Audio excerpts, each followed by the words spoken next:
Hello there! I'm doing a showcase and release of the cannon behind me. It's a 0.7 second 200 stacker, but actually it's just a proof of concept for the sandcomp that I already showed in a previous video.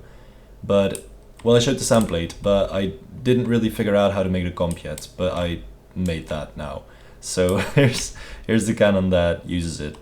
The main point of a cannon like this would be raiding outpost on, for example, complex, where you only have to breach above Y level 160 or something.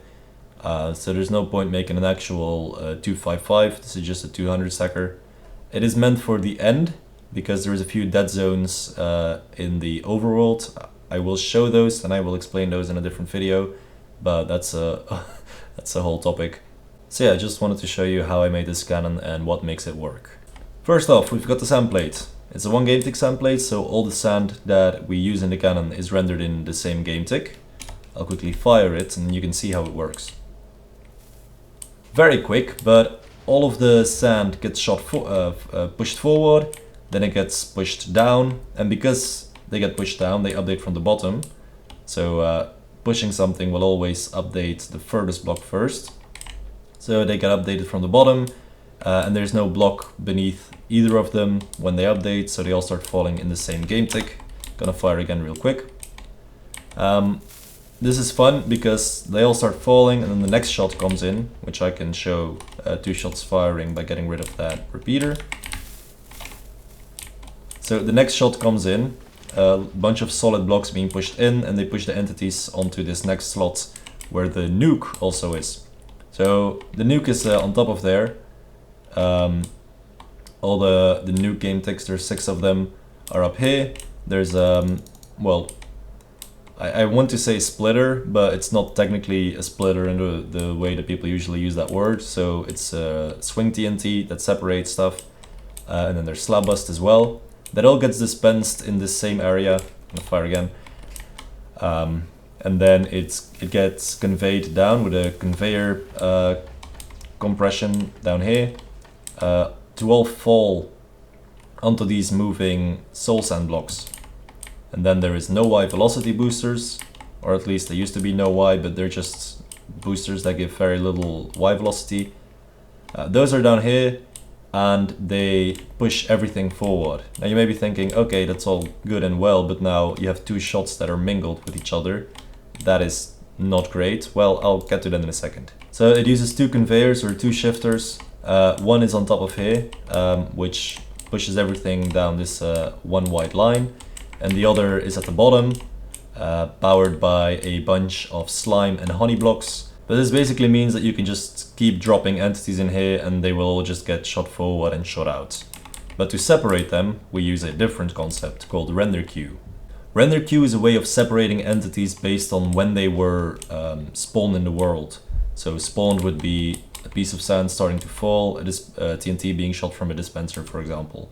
That's usually done with sand, where a piece of sand would fall from high up, and then it would stack, or it would land on a block, and it would stack in the exact same game tick that a booster explode. So the booster would explode, it would push a bunch of entities out, then the sand would stack in the way, and all the other entities would just get shot into the sand. And then you would break the sand and repeat. But you can also do that with TNT. So I've got my hammer there, I've got my nuke hammer here, 1 redstone tick after the hammer, and a couple more redstone tick after that. I have my render queue TNT. This falls down, and this gets shot onto a pressure plate by this booster right here. This booster is timed the same in the same tick as the booster that pushes out the actual sand. So what happens here? First off, everything gets compressed, right? So everything falls in here, falls down here, falls into this hole, and becomes stationary inside of these shifting fence gates. So everything is chilling on here. Then that booster goes off. And this booster goes off as well, because they go off in the same game tick. The explosions move everything in the same order that they were rendered in. So it moves the splitter TNT first. Yes, I'm gonna call it splitter TNT. It was a splitter TNT first, then the slab bust was rendered, so that gets moved as well. And all of this movement is just from down here, moving up into this top trapdoor, and then into the barrel. So it's moved the splitter TNT, it's moved the the slab bust, then it's moved all the sand that was just rendered, it moved all the nuke game ticks, and then this one is rendered before the next sand, before the next splitter, etc. So then that one moves onto this pressure plate right here, which instantly powers this piece of redstone, which instantly flips this trapdoor. And then the splitter moves by this booster as well. It was just chilling on this position. And then it suddenly, instead of hitting a top trapdoor, it hits a bottom trapdoor. It hits this this slab right here and just falls down again. So everything that was rendered after that piece just stays inside of here until this booster goes off again, and the same thing repeats. But that's how I separate everything. And I could have done that with sand, but it would have been less practical, and I wanted to use this. Splitting like this, using TNT entities with pressure plates with trapdoors. You can also do a fence gates, by the way. That was shown to me by K-Man, and I really like it. Oh, one important thing is after that booster and that booster explode, the TNT is chilling on this trapdoor, but one redstone tick later, this booster goes off, shoots the TNT into this little spot right here, where it can blow up in peace and not affect anything else. I actually spent quite some time trying to find a really clean, simple mechanism for this, but it just settled on what you see here, which uses a lot of fall delay as well, which I wanted to avoid, but it's fine. If you can make a lot smaller circuit that doesn't run into the same issues that I had, where I was able to separate sand, but then separating the nuke would be annoying. If you can make a really small circuit for that, I would be very grateful, and I'm definitely excited to see it, so just message me. Apart from the sandcomp, this is basically just a normal fast cannon. So it has a fast power where multiple powers overlap and they just get shot into the barrel. Because you don't need to separate your powers. You don't need to shoot the first power before the second power, because they just blow up in the same position anyway.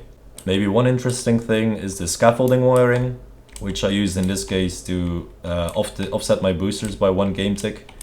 So the scaffolding updates with a 3 redstone tick signal actually, which will power this on, and then oh fuck, oh shit, oh fuck. It will power that trapdoor on or open and close, which means these observers will detect 2 changes, but the first change will push this down. So the first redstone pulse will push these down, but then when the second pulse comes in, that's at the same time that this bottom piston pushes everything up again. So if I just fire that, you'll see that it ticks twice up here, but it's not actually an issue. So the second pulse gets counteracted by the push from the bottom. I also used this scaffolding wiring. Ooh, this is not very clean, but I don't care.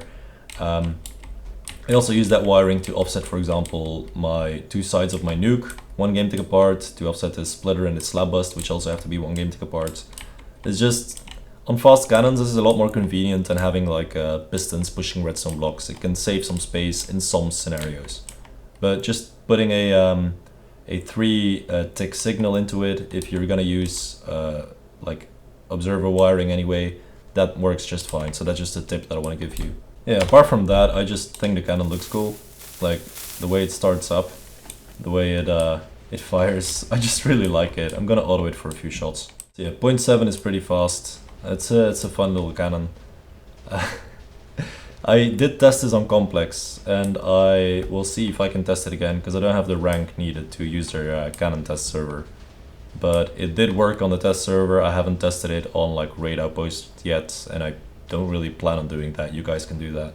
I don't know at which point of the video I'm gonna put this in, because I already recorded the rest of it, but here's where I made the ratio. Yeah, the powers are 1 game tick apart. There's 13 TNT that separates the hammer and the power. The hammer is moving up pretty fast, but then it swings down again.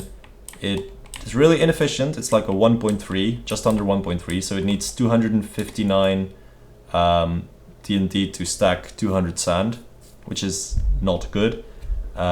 Uses 262 to get a proper swing on the one-shot sand, so it works both with and without a block above the barrel. And I just realized I haven't shown this going through walls yet. But yeah, here's what it looks like going through walls. So, pretty fast. It has a range of around 60 chunks, if my math is correct.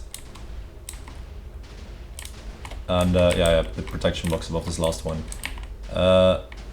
On complex, I know that it makes a lot cleaner nuke holes, but on here it's fine as well. So the cannon has a bit of adjust. It can adjust sideways 100 blocks. It can adjust upwards just over 80 blocks. But if you're using it in the overworld, again, it's a 200 stacker, it will not work in certain regions. So basically below Y, what is this? Below Y2 is gonna work just fine. Between Y3 and Y17, if your guider is at that height, it's not gonna work. Y18 and Y32 or 33, it's gonna work just fine. And then between Y34 and Y64 or 65, it's not gonna work again. This is due to a bug in the game. I'll link the bug in the description. It's fucking awful. I've been asking developers to fix it. Server developers, I made a bug report as well, but yeah, Mojang.